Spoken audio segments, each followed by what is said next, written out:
오늘 우리가 읽은 본문의 말씀은 우리가 참 좋아하는 말씀이에요. 그래서 한국 성도들도 액자로 만들어 놓고 혹은 책갈피로 만들어서 읽고 외우는 말씀입니다.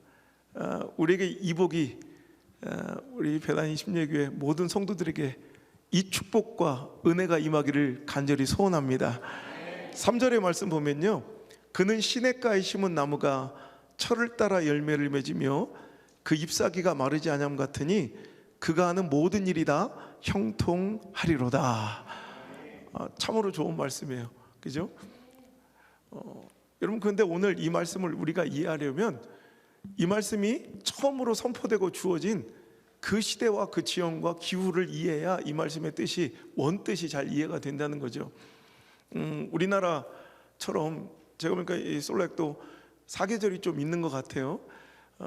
근데 우리나라처럼 사계절이 명확한 이런 기후에서는 나무, 식물이 자라나고 꽃 피우고 열매 맺는 데 있어서 가장 중요하고 절대적인 요소는 바로 기온입니다. 기온에 완전히 계절마다 완전히 달라지는 기온의 편차에 이 식물들은, 나무들은 적응하며 살아내야 된다는 거예요. 봄이 되면 꽃이 피우고요, 여름이 되면 실록이 무성하다가 가을이 되면 단풍이 들고 열매를 맺고요, 겨울이 되면 아주 혹독한 그 추위 가운데 견뎌내기 위해서 모든 비본질적인 것, 지엽적인 것들은 다 포기하고 앙상함을, 그냥 그 앙상함으로 생명만 보존하다가 다시 봄이 오면 또 온도가 올라가고 또 땅이 물러지면 그들은 다시 생명활동을 펼치며 우물 틔우고 싹을 틔우며 다시 자라나기 시작한다는 거죠.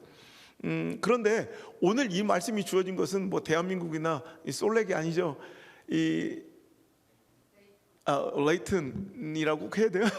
레이튼 뭐 유타주가 아니죠. 이 말씀이 처음 주어진 곳은, 이 말씀이 전언된 곳은 바로 팔레스타인, 이 중동 근동 지방입니다. 이 지역은요, 이 유타주처럼 뭐 이렇게 사계절, 우리 한국처럼 사계절이 있는 것이 아니라 바로 이 식물이 자라나고 열매 맺는데 절대적인 요소는 이 기온의 편차가 아니라 강수량의 편차입니다. 그러니까 건기와 우기로 극명하게 나뉘어져, 건기 때는 비가 한 방울도 안 내고 또 우기가 되면 그때 집중적으로 쏟아지는 그 수분과 강수량으로 겨우 식물들은 생명을 보존하고 생명활동을 또 성장활동을 할 수 있다는 거죠. 그래서 이 건기 때는요, 비가 내리지 않는 그 땅에 또 석회질 토양인 이 지역에서는 수분이 없으면 아주 땅땅하게 콘크리트 바닥처럼 이 땅은 굳어집니다. 그래서 어떤 생명활동도, 식물들도 자라날 수가 없어요.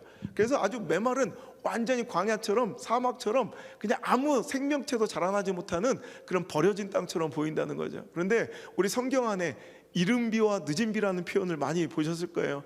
이른비라 일컬어지는 10월경에 11월까지 내리는 그 풍족한 비로 그 딱딱했던 콘크리트 바닥 같던 그 토양은 다시 물러지고 보슬보슬해져서 파종이 가능하고요, 뿌리 내리기 이제 좋은 땅으로 변하고요, 늦은 비라고 일컬어지는 3, 4월경에 내리는 풍족한 비로 이제 마지막 그 생명과 성장 활동을 이제 쫙 해나가서 이제 초여름 되는 그때 풍성한 열매를 이제 맺을 수 있는 그런 이제 가능성이 열리는 거죠. 그래서 보면요, 건기 때는요, 모든 생물들이 다 말라 죽어서 그냥 맨바닥, 그냥 황토, 그냥 흙바닥밖에 그 땅에 이제 우기가 오면 비가 막 내려가지고 언제 그랬냐는데 다 목초지로, 초목지로 바뀌고 이제 완전히 다른 곳처럼 보일 정도로 이 지형은 완전히 달라진다는 거죠. 우기 때는 모든 생명들이 쭉쭉쭉 잘 자라요. 제가 요 샌프란시스코 매년 집회 갔는데 거기도 건기 때는 비가 안 내리다가 우기 때 11월부터 내리면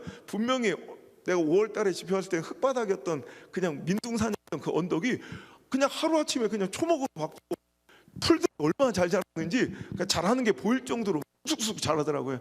바로 이 이스라엘 땅이 바로 그런 땅이라고 합니다. 그러니까 이 건기 때는 완전 메마른 사망의 땅, 우기 때는 어떤 생명도 다 잘 자랄 수 있는 생명의 땅, 그러다가 또 건기가 오면 언제 그랬냐듯이 모든 생명체들이 다 죽어가는 그 땅. 그러니까 건기 때는 어떤 생명도 어떤 식물과 초목도 자라날 수가 없다는 거예요. 그런데 중요한 것은 오늘 우리가 본문의 말씀에 시냇가에 심은 나무, 그러니까 아무리 건기가 와서 모든 물이 다 말라서 생명체가 다 죽어가는 그 땅에 여러분 시냇가, 우리 여러분 영화 보시면 오아시스라고 불려지는 사막 한가운데 이상 물 근원이 마르지 않는 곳이 있다는 거예요. 제가 우리 아들들이랑 저 사막을 여행한 적이 있는데 유목민들은요, 그 현지인들은 물 있는 곳을 알더라고요. 옛날에는 그 오아시스 물 근원지를 파놔가지고 이동하는 사람들이 목양민들이 목축자들이 그것을 뭐 생명처럼 생각. 요즘은 그렇게 그 오아시스가 중요하지 않으니까 그냥 물 근원 안 판대요. 그런데 우리가 볼 때는 똑같은 모래 언덕 같은데 저기에 물이 있대요. 완전 메마른 모래 바닥인데 저기에 물이 있다는 거예요. 자기가 가서 보여준다고 가더니 발로 이렇게 밟아요. 계속. 뭐한 짓인가 했더니 아주 그냥 건조한 모래바닥 같은데 그 사람이 가리킨 그곳을 자기가 막 밟아보래. 같이 밟다 보니까 점점점 모래 색깔이 바뀌어. 검은색으로 바뀌는데 거기서 물이 척척척척 나와요. 그러니까 이렇게 사막에 물이 한 방울도 없는 것 같지만 그 사막 가운데도요, 물이 끊기지 않는, 여러분 건기가 와도 물이 마르지 않는 그런 물 근원지가 있다. 이게 바로 성경에서는 시냇가라고 부릅니다. 오아시스라고 부릅니다. 다행히도 어떤 나무는 건기의 모든 목초가 다 나무와 풀이 다 말라 죽어가는 그 건기에 다행스럽게도 오아시스 곁에 시냇가에 심겨진 나무들이 있더라는 거예요. 그 시냇가에 심겨진 나무들은 철을 따라 열매를 맺으며 그 잎사귀가 마르는 법이 없다. 아까 우리 성도님 성경 읽어주실 때 in his season 이렇게 나오죠. 그러니까 그의 시즌에 잎사귀를 열매를 맺고 잎사귀를 무성무성하게 자라나고 있다는데, 제가 볼 때는 이건 약간 번역이 약간 좀 미흡한 것 같아요. 제가 볼 때는 every season이 맞아요. 그러니까 그냥 철철마다 여러분 기후가 맞으면, 온도의 적정감이 맞으면 나무는 계속해서 열매를 맺을 수 있는 거예요. 우리 한국에서는 벼농사의 시즌이 언제예요? 추수 계절이 언제예요? 지금 이맘때죠. 가을이죠. 근데 여러분 태국이나 베트남 같은 데 가서 여러분 벼의 추수 때가 언제냐고 물어보면 웃어요. 사시사철 계속 나요. 태국은요 1년에 4모작도 가정하대요. 4모작. 우리 1년에 1모작이잖아요. 근데 우리 옛날에 우리 어르신들 그랬어. 밥 흘리고 먹거나 막 남기고 그러면 막 등짝을 맞으면서 임식게 막 잘 먹을 끝까지 밥 하나도 흘리지 말라고. 이 쌀이 이 농부들의 손에 의해서 여기까지 올라올 때까지 농부들의 손길이 80번이 갔다 뭐 이런 얘기. 그 내가 엄마한테 물어봐서 그 누가 셨대요? 그랬다가 또 두드렸다. 우리 농부들의 손길이 80번 이상 가야 뭐 이렇게 온다 막 그러자. 그런데 태국은 그렇지도 않대. 태국은 우리처럼 모내기도 안 하고요. 벼벨 때까지 3번 간대요. 그냥 벽지 자체를 그냥 논에다 뿌려버리는데 그냥 모내기 하고 그냥 너무 기후가 좋으니까 너무 잘 자라니까 벽지 뿌리러 가고 잘 자라고 있나 한번 보러 가고 거두러 한번 간대요. 그러니까 뿌려만 놓으면 계속 자라는데 그래서 1년에 4모작도 가능한 거예요. 그러니까 오늘 이 말씀처럼 이렇게 좋은 기후 가운데 물 근원이 마르지 않은 시냇가에 심겨진 이 나무는 여러분 에버리 시즌 그냥 철철마다 열매를 주렁주렁 매달고 있고, 우리 영화에서 보면 오아시스 옆에 붙어있는 야자수 같은 데 보면 그냥 열매가 주렁주렁 맺혀 있는 그 장면을 상상하시면 될 것 같아요. 그 잎사귀가 마르는 법이 없대요. 그것처럼 하나님께서 사랑하고 택하신 그런 자들은 그가 하는 모든 일이 다 형통할 것이다. 번기를 두려워하지 않아요. 번기를 않아요. 시대의 풍세를 두려워하지 않아요. 여러분 시대의 뭐 가능성과 확률, 통계, 분석 따위 휘둘리지 않아요. 하나님께서 택하신 자들은 그냥 그가 있는 곳에서 어떠한 시즌이든 어떠한 세월이든 어떠한 경기든 간에 그가 하는 모든 일이 다 형통할 것이다. 저는 우리 배단 16의 모든 성도들이 이렇게 시냇가에 심은 나무 같은 축복을 얻기를 주의 이름으로 축원합니다. 어디 가서 줄을 서고 뭘 해야 복을 받는 것이 아니라 그냥 마치 오아시스 곁에 시냇가에 심겨진 나무처럼 그가 있는 곳에서 그가 하는 일이 다 복이래요. 그럼 너무 궁금한 거예요. 도대체 이 사람은 어떤 사람이길래 그가 누구야? 3절에 그는 누구이기에 시냇가에 심은 나무처럼 네가 뭘 해도 축복 주겠다는 하나님의 성공과 축복을 보장받고 살아가냐는 거예요. 여러분 그래서 이 그는이 누구인지를 우리가 알아야 되는데, 우리는 성경을 읽을 때 좀 잘못한 실수 중에 하나가 내가 좋아하는 말씀, 축복의 말씀만 달달달 외워요. 여러분, 근데 그게 중요한 게 아니라 실은 어떤 이 축복의 말씀을 외울 게 아니라 우리가 너무나도 좋아하는 말씀, 이 축복이 나에게 임했으면 좋은 말씀, 내가 정말 간절히 원하는 그런 이 복의 모습을 담은 말씀을 보면 우리는 그 말씀을 탈탈탈 외우면서 그걸 좋아하지만 실은 성경을 보면요, 우리가 너무 좋아하는 말씀, 그 성경 구절의 전후에 보면 반드시 이런 축복을 어떤 에게 줄 것인지 그 전제 조건과 이행 조건과 실행 조건이 반드시 기록되어 있어요. 그러니까 진짜 중요한 것은 이 축복의 말씀이 아니라 이 축복을 어떤 자들에게 어떤 상황에서 어떤 모습으로 살아갈 때 줄 것인지 그 말씀을 우리가 이해하고 그대로 살아가는 것이 중요한데, 우리는요 어떤 자에게 이런 축복을 준다는 그 하나님의 의도를 우린 모른 채 그냥 내가 좋아하는 말씀만 달달달달달 외워요. 아무리 그 축복의 말씀을 외우고 액자로 다뤄놓고 살아도 그 축복은 내 것이 안 돼요. 진짜 중요한 것은 그 전후에 하나님께서 이렇게 살아가면 이런 복을 너에게 줄게, 그 전제 조건, 이행 조건을 이해하시는 것이 훨씬 더 여러분 축복에 가까워지는 정말 지혜로운 삶이라는 거예요. 오늘 그는 시냇가에 심은 나무가 철을 따라 열매를 맺어 그 잎사귀가 마르지 않은 것 같이 그가 하는 모든 일이 다 형통하리로다. 할렐루야, 아멘. 우리 다 얻고 싶은 축복이에요. 내 자녀들이 이런 복 누렸으면 좋겠어요. 그럼 어떤 자들에게 이런 축복을 주신가? 그는이 누구인가? 그는이 바로 1절에 나오는 복 있는 사람과 동일한 사람이에요. 1절에 복 있는 사람, 그 사람이 바로 3절의 그는인데, 자 그럼 어떤 사람에게 이 축복, 시냇가에 심은 축복을 주신가? 자 한번 읽어볼게요. 시작. 복 있는 사람은 악인들의 꾀를 따르지 아니하며 죄인들의 길에 서지 아니하며 오만한 자들의 자리에 앉지 아니하고 오직 여호와의 율법을 즐거워하여 그의 율법을 주야로 묵상하는 자로다. 보세요. 복 있는 사람이 어떤 사람인가? 즉 시냇가에 심은 나무처럼 네가 하는 모든 일에 내가 복 주고 형통하게 해줄게 하고 하나님께서 축복과 승리를 보장받고 살아가는 사람은 바로 제가 한마디로 제가 이렇게 요약해 보니까 자리 싸움의 승자야. 자리를 잘 선택한 사람. 시냇가에 심은 나무가 종자가 서가 아니라 나무의 품종이 좋아서 건기에 다 말라 죽어가는데 철철이 열매를 맺고 잎사귀가 마르지 않는 게 아니라 자리를 잘 고르는 거예요. 오늘 여러분 복 있는 사람이 마찬가지예요. 복 있는 사람이 어떤 사람이래요? 복 있는 사람은 결국 악인들의 꾀를 따라가지 않아. 죄인들의 길에 서 있지도 않아. 그 바보같이 저 오만한 자들의 자리에 가서 앉아 있지도 않아. 그 대신 그의 삶과 생각과 정신과 모든 에너지와 열정을 어디다 쏟는데요?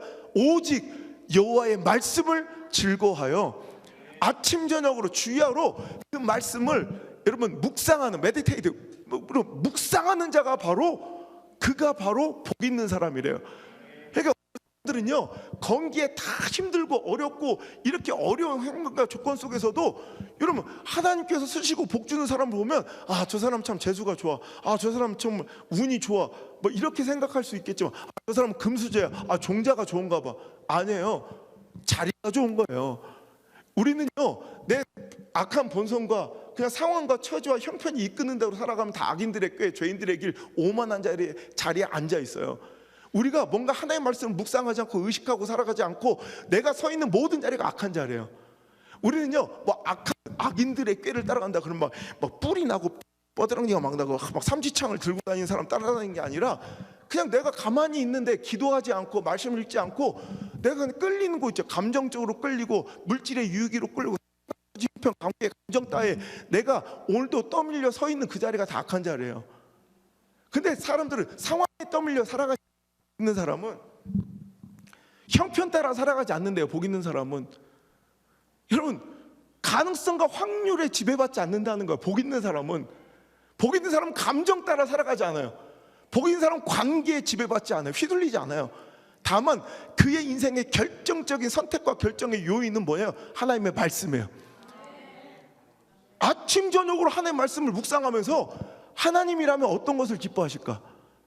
그 말씀을 의식하며 그 말씀을 기준으로 오늘도 내 선택과 결정을 오늘도 내려가는 자, 이 사람이 복 있는 사람이래요.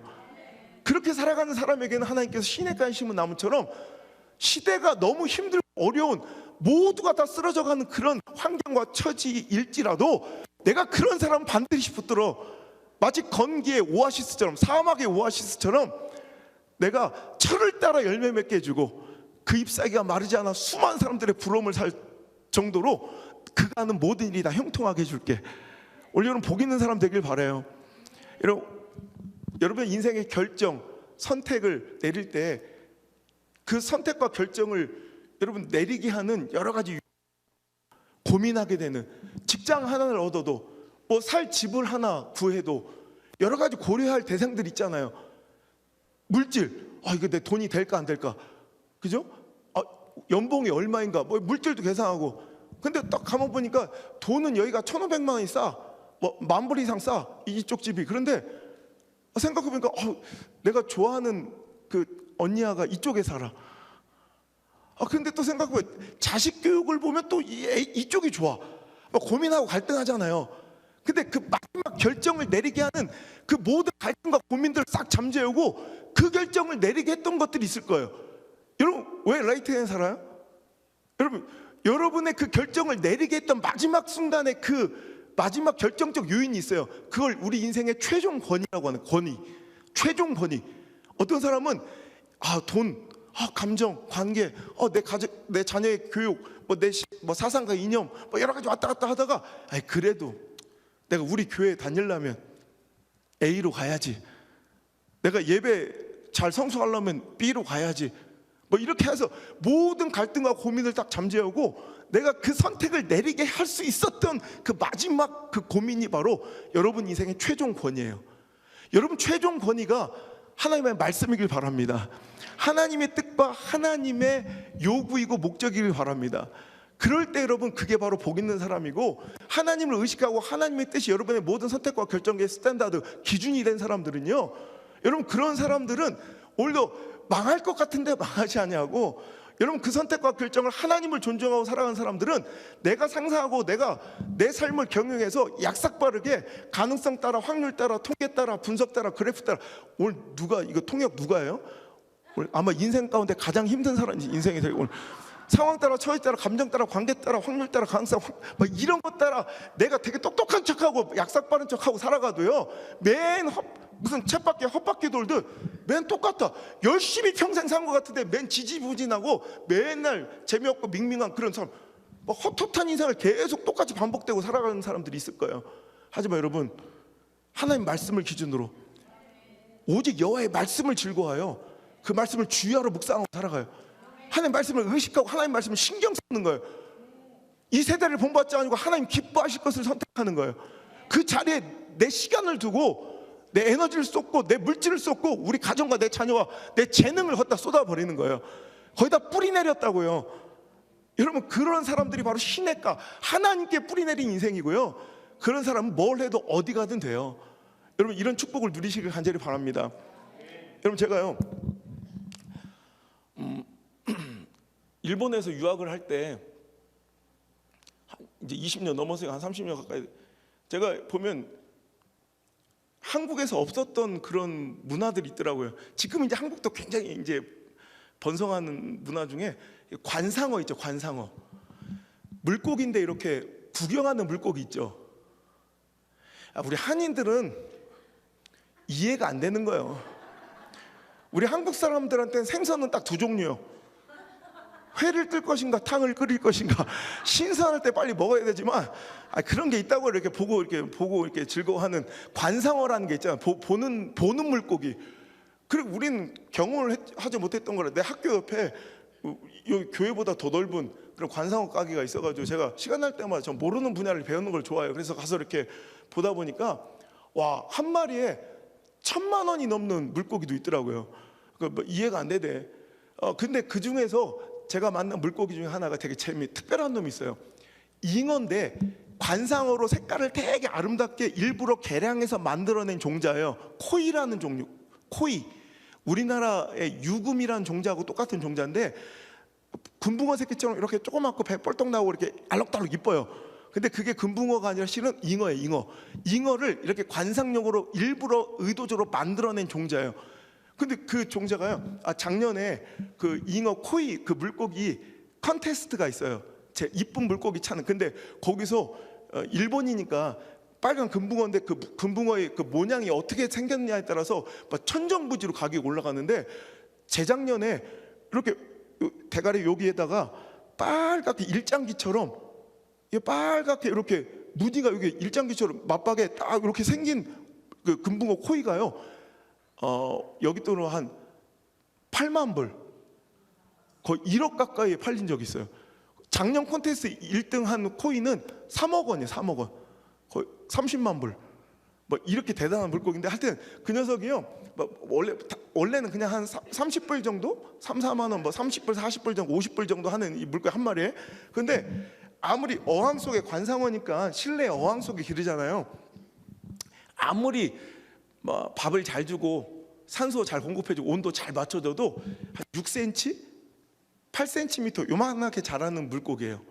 근데 재밌는 것은 한번 그 물고기를 어항에 물을 갈아주다가 그 물고기를 그 마당에 있는 연못이 연못 거기다 한 마리에 빠친 거야.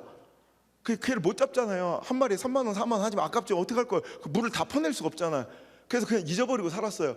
암만 잘 길러도 성체가 될 요 6cm, 8cm밖에 안 되는 이 코이라는 물고기가 나중에 연못에서 이제 몇 년 동안 자란 거예요. 나중에 잡혔는데 무려 25cm로 자라요.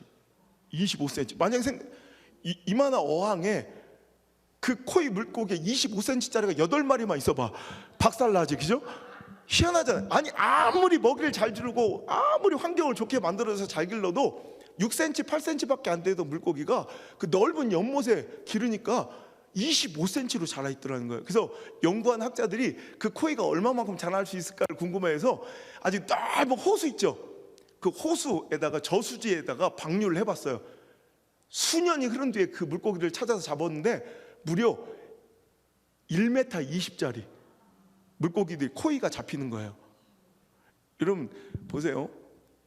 우리 인생이 오히려 되게 안전해 보이는 수조, 온도 다 맞춰주고 때마다 먹이 주고, 그죠? 산소 공급해주고. 그 물고기 기르는데 왜 물레방아는 왜 돌리나 몰라. 거의 물레방아 막 돌아가고 색깔머리 깔아주고, 여기가 되게 안전해 보이고 여기서 내가 가장 기쁜 거, 행복을, 축복을 누릴 것 같은 그 공간, 안전한 공간. 그런데 거기서 아무리 내가 몸부림치고 노력해도 6cm, 8cm밖에 안 되던 내 인생이, 피레미 같은 인생이 실은 무서운 도전이에요. 천적도 있고 정말 위험한 그런 공간처럼 보이는, 내가 가늠하고 상상할 수 없는 엄청난 큰 호수와 저수지에 내가 내 인생을 담궈서 살아가면 오히려 그것이 내가 더 망하는 길처럼 보이지만 나는 피레미가 아닌 대어 같은 인생으로 자라날 수 있는 기회가 될 수도 있다는 거예요. 하나님의 우리를 향한 뜻과 계획과 목적은 항상 우리한테는 불안하고요, 두렵고 모험처럼 보이지만 하나님의 뜻을 쫓아 내 생각을 버리고 오늘도 우리는 거룩한 자리 싸움을 해야 돼. 그래서 오늘도 내 인간적인 생각과 계산과 감정과 관계와 확률과 가능성 따위가 아니라 오직 하나님 원하시는 그곳에 우리 교회를, 우리 가정을, 내 자녀를, 내 스케줄을, 내 물질을, 내 열정을 여러분 다 담아 살아가면 오히려 내가 상상할 수도 없을 만큼의 크고 놀랍고 존귀한 교회와 가정과 자녀와 여러분의 인생이 될 줄 믿습니다. 제가 그랬던 것처럼.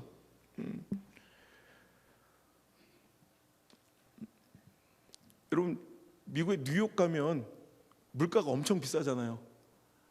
우리 애들은 지금 휴스턴에 있는데 이제 뉴욕 그리고 워싱턴 DC에 그쪽에서 애들을 공부시키려다가 휴스턴에 작년에 연합성회하고 또 올해 또 집회 두 번째 가는데 애들 다 데리고 갔더니 여긴 천국이야. 날이 좀 더워서 그렇지 뭐 물가가 뭐 뉴욕에 비하면 아무것도 아니대.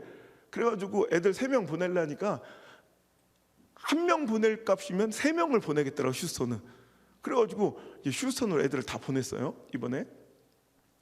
그러니까 뉴욕은 뭐든지 다 비싸잖아요. 집값도 비싸고 뭐 공과금도 다 비싸고. 그런데 뉴욕 사람들이 신경 하나도 안 쓰고 그 비싼 물가 속에서도 마음껏 쓰는 것이 있어요. 뭘까요? 수돗물이에요. 수돗물. 아시죠? 뉴욕 사람들은 수돗물은 막 써도 돼. 뉴욕 사람들은 수도세를 내지 않아요.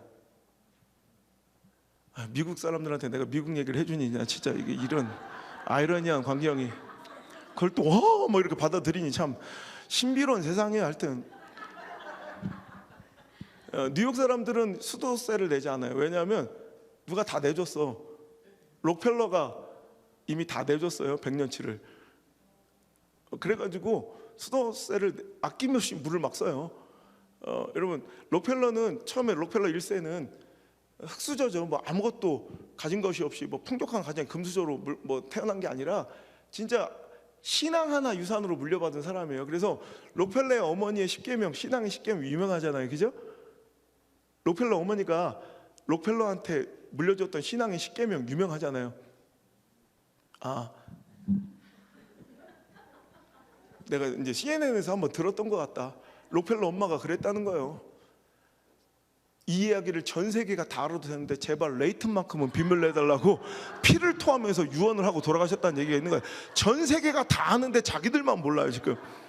하여튼 그 록펠러 엄마가 이건 꼭 지켜라 하면서 남겨준 이 십계명이 있어요. 그 중에 첫 번째가 무조건 네 인생 하나님 편에 서라. 두 번째, 하나님 다음으로 담임 목사님을 아버지처럼 섬겨라.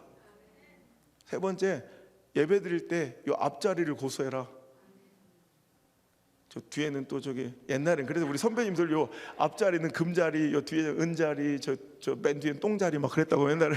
그래서 앞자리 차지하려고 막 박터지고 싸우고 그랬어요. 근데 요즘에는 뒤에 앉으려고 일찍 와. 막 할 때 뭐 그런 게 있었어요. 그리고 주일 예배는 항상 본교에 와서 드려라. 뭐 이런 그냥 가만히 뭐 대충. 그리고 네가 아무리 오른쪽 주머니는 11조 주머니로 항상 돈을 벌거든 하나님 것을 딱 바로바로 구별해라. 그러니까 내가 생각해보니까 그게 지혜야. 이게 자리 싸움이더라고요. 자리 싸움. 그러니까 네 시간, 네 마음, 네 정신, 네 물질, 네 육체까지도 어디에 있어야, 어디 자리 잡아야 복 받을지를 엄마가 알려준 거예요. 여러분, 세상에선 자리 다툼, 자리 싸움 하면 되게 안 좋은 어감이잖아요. 하지만 신앙은 결국 자리 싸움이에요. 오늘도 시대, 상황, 풍세, 환경, 처지, 가능성, 확률, 감정 따위가 아니라 사상과 이데올로기, 이념이 아니라 하나님 기뻐하실 자리에 내 마음을 두고 내 육신을 두고 시간을 두는 거예요. 여러분, 이게 바로 축복받는 시냇가에 심은 나무처럼, 그러니까 록펠러가 하는 손대는 모든 일이 이런 복을 받아 지금까지도 그 영향력을 끼치며 여러분 살아가고 있잖아요. 오늘도 여러분 그런 복 있는 자리에 여러분 항상 서 있는 우리 귀한 베다니 교회가 되길 바라고, 여러분 가정 되길 바라고, 여러분 자녀들의 인생 되길 주 여러분 축원합니다. 특히 교회가 그 자리를 잘 지켜야 돼요. 여러분 시간 되니까 뭐 하나만 하고 마칠까? 여러분 협심증 혹시 환자 있어요? 협심증 아나? 영어로 뭐지? 엔자이나? 엔자이나. 협심증 있죠. 협심증. 혈관이 막혀서 잘못하면 빡 터지면 이게 잘못하면 이제 중증의 장애나 죽음에 이를 수 있는 침묵의 살인자라고 할 정도로 이 협심증 환자들에게 있어서는 두 가지 약인데, 하나는 그냥 매일 복용하는 저처럼 상비약, 매일 그냥 먹는 거예요. 그런데 어떤 건 비상, 뭐 이상하게 머리가 어지러지라고 그 느낌이 와. 뭐 협심증이 해서 뭔가 혈관이 막히고 쓰러질 것 같은 느낌이 들 때 급하게 비상시에 먹으라고 의사가 처방해준, 그건 매일 먹는 건 아니고요. 위급할 때 이렇게 빨리 이 혀 밑에다가 놓고 이렇게 빨아서 먹는 그런 약 드시는 거 보신 적 있죠? 사탕인 줄 알고 나도 달라고 하면 안 돼. 그게 협심증 환자들에게는 비상시에 진짜 혈관이 막혀 터질 것 같을 때 딱 먹는. 왜 혀 밑에 두냐면 이 혀 밑에가 모세혈관이 집약돼 있어서 이게 체내에 가장 흡수가 빠른 기관이 이 혀 밑에예요. 그래서 급하니까 빨리 혀 밑에다 놓아서 그걸 빨면 혈관에 빡 흡수가 돼가지고 막혔던 혈관이 뻥 뚫려요. 그래서 이게 막혀 있으면 이게 퍽 터져서 우리 뇌출혈로 사망 혹은 중증의 장애가 될 수 있는 그 위기를 막아주는 이 협심약의 개발 때문에요. 얼마나 많은 전 세계에서 수천만 명의 생명을 살린 협심증 환자에게나 그 가족들에게는 생명의 명약이에요. 너무 고마운 약이죠. 이 생명의 명약, 이 협심증 이 약을 만든 재료가 바로 니트로글리세린이라는 물질이에요. 니트로글리세린. 이 니트로글리세린으로 협심증 약을 만들어서 이 혈류의 막힘을 뚫어줘서 뇌출혈로 이어지지 않도록 막아준 생명의 약이에요. 근데 여러분, 이 니트로글리세린으로 만든 협심증 약이 있지만 또 이 니트로글리세린으로 만든 또 다른 물질이 있어요. 재료는 똑같아요. 바로 다이너마이트예요. 이 니트로글리세린으로 협심증 약을 만들어 수천만 명의 생명을 살리기도 하지만 이 니트로글리세린을 협심증 약이 아닌 다이너마이트 용기에 담으면 수천만 명을 지금까지 해하고 죽였던 폭약이 되는 거예요. 여러분, 꼭 교회가, 목사가, 성도가 딱 니트로글리세린 같은 존재들이에요. 우리가 있어야 될 곳에 빛처럼 소금처럼 우리 교회가, 성도들이 그 자리를 잘 지키고 있으면 교회는, 그리스도인은 늘 시대의 소망이 되었어요. 갈등과 분열의 골을 메워주는 가교의 다리의 역할을 했고요, 시대의 엄청난 상흔과 상처를 여러분 감싸주고 치료해주는 후시딘 같은, 반창고 같은 역할을 했던 것이 바로 우리 교회였어요. 흑사병으로 온 유럽의 인구의 절반이 죽어갈 때 교회가 소망이었어요. 그래서 그때 시대는 교회의 존재가 소망이었고 교회의 존재를 희망했지만, 이 코비드 팬데믹 때 여러분, 우리 한국은요 교회의 부존재를 희망하는 시대가 됐어요. 교회가 없어졌으면 좋겠다고 하고, 지금 한국 교회 신뢰도가, 여러분, 한국 교회를 전혀 신뢰하지 않는 사람이 94%가 넘어요. 여러분, 우리 교회는요, 우리 일제 침략으로 우리 나라가 완전히 모든 것을 상실하고 소망 없을 때 그때 기독교인이 1.4%밖에 안 됐다고요. 그 조선 땅에 1.4%의 기독교인이 나라를 건졌어요. 시대의 희망이 됐어요. 생명의 근원이 됐다고요. 그 옛날에 뭐 교회 소식 크리스찬 뭐 신문이 아니라 일반 신문, 동아일보 일반 신문에 이런 아티클이 있었어요. 뭐라 하면 야소교 예배당이 있는 곳에는 파출소가 필요 없다. 그래서 경찰서를 다른 곳, 더 치안이 어려운 곳으로 이전했다는 뉴스가 있어요. 야소교가 예수 예수님을 믿는 교회 당이 있는 곳은 현저하게 무슨 일인지 범죄율이 떨어져서 파출소를 더 어려운, 치안이 어려운 쪽으로 옮겨서 교회가 그 역할을 대체했다는 거예요. 지금은 한국의 기독교인이 25%예요. 그래서 전혀 빛다운, 소금다운 역할을 감당하지 못해요. 우리 아까 찬양대가 소금을 구하는 시대예요. 이 시대는 진짜 빛과 소금을 간절히 원하는 시대에 교회가, 아니 넘일처럼 얘기하니까 말씀에 능력이 없는 거예요. 당신이 소금이지 못하는 거예요. 전혀 여러분 이웃에게, 여러분 직장에서, 여러분 사업장에서 당신이 소금이지 못한 거예요. 여러분 바닷물 저 드넓은 이 태평양 대서양 이 엄청난 이 바다가요, 소금이 4% 녹아 있는 거예요. 이 4%의 소금이 바닷물을 절대 썩지 않게 만들어요. 여러분, 한인이, 제가 볼 때 이 유타주 솔렉 뭐 다 하면 한 10,000명 되나요? 제가 볼 때 대충, 제가 연합성에 가보면 대충 기독교인이 몇 프로 정도 되겠다 느낌 와요. 내가 보니까 여기는 한 5%쯤 될 것 같아요. 10,000명 중에 한 500-600명 되지 않아요? 전 10개 교회 다 합치면? 네, 그럼 5%예요. 충분한 인원이라고. 여러분이 한인 사회를 살리시길 바라요. 그래서 그 교회들이 일어나 유다를 살리는 그런 멋진 복의 근원이 되시길 바랍니다. 니트로글리세린처럼 교회가 하나님 원하신 대로 빛다운, 소금다운 삶을 살아갈 때 그 시대는 소망이 있어요. 그 시대는 희망이 있고, 우리 가정은 소망이 있고, 우리 이웃은 소망이 있고, 레이트는 소망이 있는 거예요. 빛을 잃은, 또 맛을 잃은 소금처럼 오늘도 우리가 정말 하나님 원하시는 그 자리를 지키지 못하고, 오늘도 상황 따라, 처지 따라, 형편 따라, 감정 따라, 관계 따라, 가능성 따라, 확률 따라, 통계 따라, 분석 따라, 사상 따라, 이념 따라, 아멘 더럽게 안 해주니까 이게 이제 다시 오나 봐라. 내가 진짜 다시 오나 봐라. 그렇게 살아가면 소망이 없다는 거예요. 여러분, 제가요 맨날 집회를 다니니까 이렇게 곳곳에서 커피를 대접을 받는데 그러다 보니까 이제 좋은 커피들도 많이 마시게 되는데 여러분 이제 3대 커피라고 불려졌던 커피의 자리를 위협하는 새로운 요즘에 한참 핫하고 잘 나가는 커피의 원두가 에스메랄도 게이샤 커피가 이제 3대 커피에 들어갈 정도로 옛날에는 그 3대 커피 안에 안 들어갔잖아요. 그런데 뭐 루악 뭐 또 뭐죠? 코냑 그리고 또 해서 이제 이게 에스메랄도 게이샤가 들어갈 정도로 그런데 원래 이 에스메랄도 게이샤 이 원두는요 1kg에 한 30불? 30달러밖에 안 되는 되게 싼 저급 원두예요. 근데 원래 이 품종은 이 에스메랄도 게이샤가 원래 원산지는 뭐죠? 에스파냐? 어디? 스페인 말고 그 뭐야? 갑자기 지금 정신이 없어서 에티오피아가 원산지예요 지금.